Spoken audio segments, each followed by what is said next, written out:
ശരിക്ക് ശരി നൽകാം. 1. ഔദാര്യശീലരും സ്നേഹസമ്പന്നരുമായിരുന്നു അൻസാറുകൾ. 2. ഹിജ്റ കൊണ്ട് അതിമഹത്തായ സ്ഥാനം കരസ്ഥമാക്കിയവർ മുഹാജിറുകൾ. 3. നബി സല്ലല്ലാഹു അലൈഹി വസല്ലം അന്ത്യവിശ്രമം കൊള്ളുന്നത് ഹുജ്റത്തു ഷരീഫ. 4. മദീന അറിയപ്പെട്ടിരുന്നത് യസ്രിബ്. 5. നബി സല്ലല്ലാഹു അലൈഹി വസല്ലം മദീനയിൽ വെച്ച് നിസ്കരിച്ച ആദ്യ ജുമുഅ ബത്നുൽ വാദിയിൽ. 6. നബി സല്ലല്ലാഹു അലൈഹി വസല്ലമയുടെ നേതൃത്വത്തിൽ പണിതുയർത്തിയ പള്ളി മസ്ജിദുൻ നബവി. 7. എത്യോപ്യയിലെ രാജാവ് നജ്ജാശി. പൂർത്തിയാക്കാം. 1.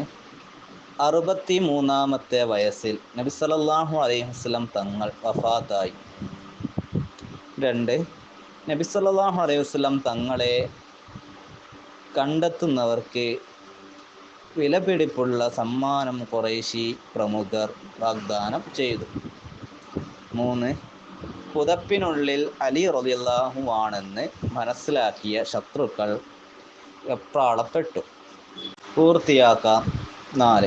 യാത്രയിൽ നബി സല്ലല്ലാഹു അലൈഹി വസല്ലമയും അബൂബക്കർ റളിയല്ലാഹു അൻഹുവും 3 ദിവസം സൗർ ഗുഹയിൽ ഒളിച്ചിരുന്നു. 5. നബി സല്ലല്ലാഹു അലൈഹി വസല്ലമ തങ്ങൾ പുറപ്പെട്ട വിവരം അറിഞ്ഞ മദീന നിവാസികൾ സന്തോഷഭരിതരായി. 6. നിസ്സഹകരണത്തിൽ നിന്നും നബി കുടുംബം മോചിതരായ ശേഷം അബൂ താലിബിന് രോഗം ബാധിച്ചു. ഉത്തരം എഴുതാം.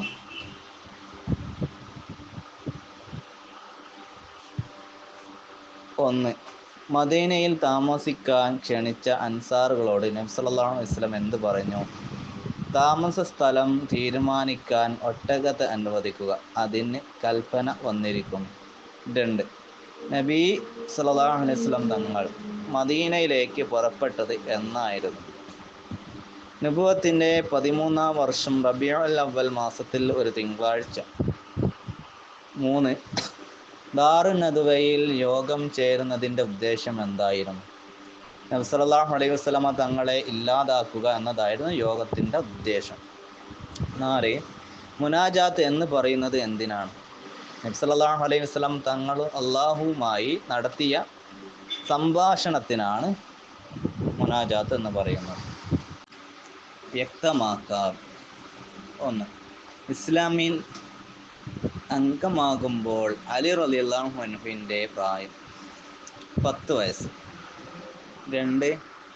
എത്യോപ്യയിലേക്ക് പോയ ആദ്യ ഹിജ്റയിൽ ഉണ്ടായിരുന്നവർ 10 പുരുഷന്മാരും 4 സ്ത്രീകളും.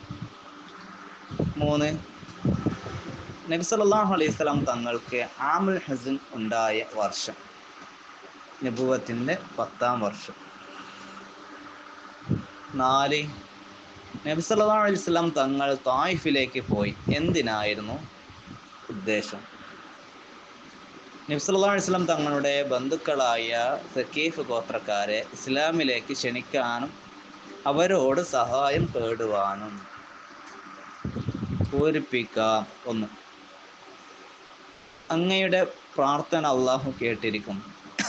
അവിടുന്ന് അനുവാദം നൽകുന്ന പക്ഷം ഈ 2 മലകളും അവരുടെ മേൽ മറിച്ചിട്ട് അവരെ മുഴുവനും നശിപ്പിക്കാം. 2. വിശ്വാസ സംരക്ഷണാർത്ഥം എല്ലാം ഉപേക്ഷിച്ച് മദീനയിലേക്ക് ഹിജ്റ പോയ സഹാബികൾക്ക് മുഹാജിറുകൾ എന്ന് പറയും.